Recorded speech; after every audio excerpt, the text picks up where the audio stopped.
Hey guys, Jeff with Westcott Design. So we've got a couple really important tips for you when installing the AVS arm link arms. This is a factory link arm here.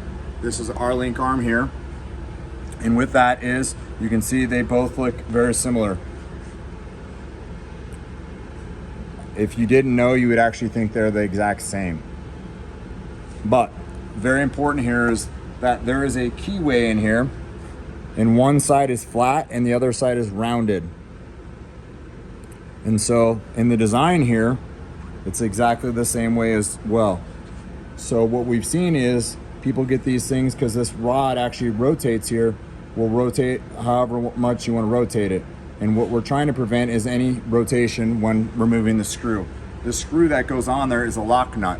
So the problem is that when people start to loosen this lock nut, they start to rotate the shaft behind this link arm, and they don't realize that they've rotated it.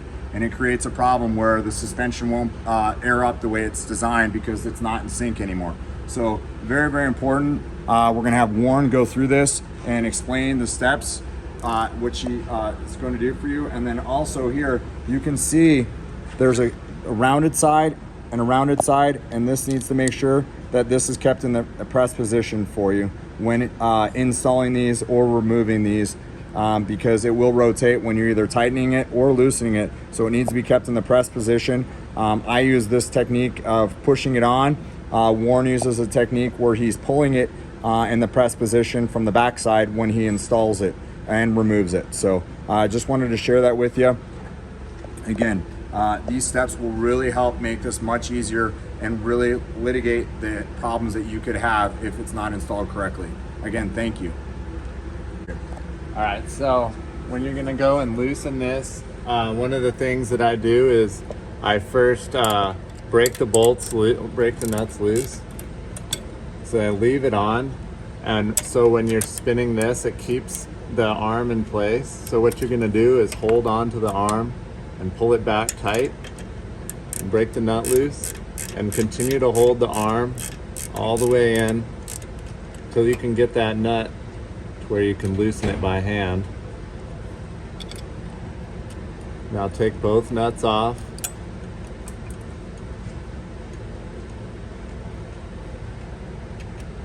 And once you remove the arm, you can notice where your keyway is sitting. Take note of that and see how you took the arm off. It has the flat spot down, or the flat side of the arm down.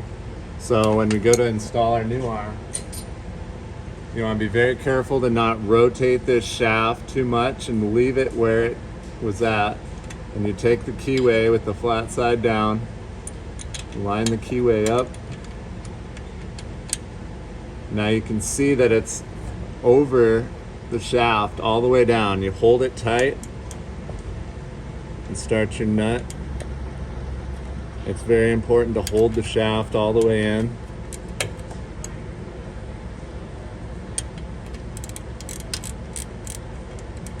Now when you're tightening this, you can check and see that it's still on the shaft. By moving this arm, you can see on the end that you can see that it's moving with the shaft. So you know that you're all the way on.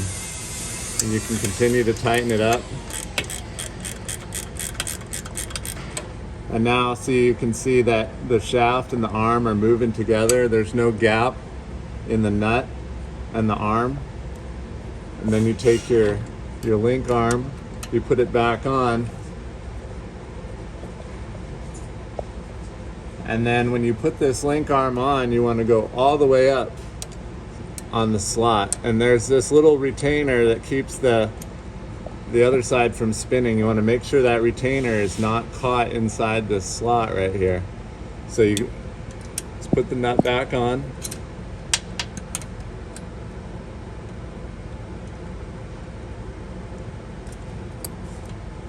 Okay, and hold it all the way up.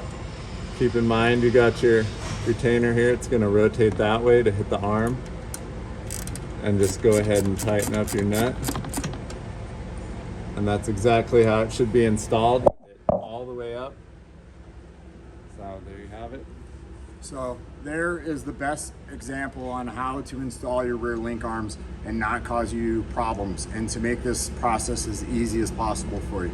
So we hope that you understood that, hope that was clear enough for you, and hope you saw what we were trying to explain with the nut being a lock nut, and it causes the shaft to move behind it if it's not kept in the press position. Warren here that was installing that, he actually pulled on it to keep it pulled in the onward position on that shaft, so it did not spin the shaft at all, and then did the same exact thing when he was putting it back together. So these are a couple tips that will really help you to keep this process much easier for you, and litigate having any kind of problems installing the rear link arms for this. Again, thank you for watching. I hope you enjoyed.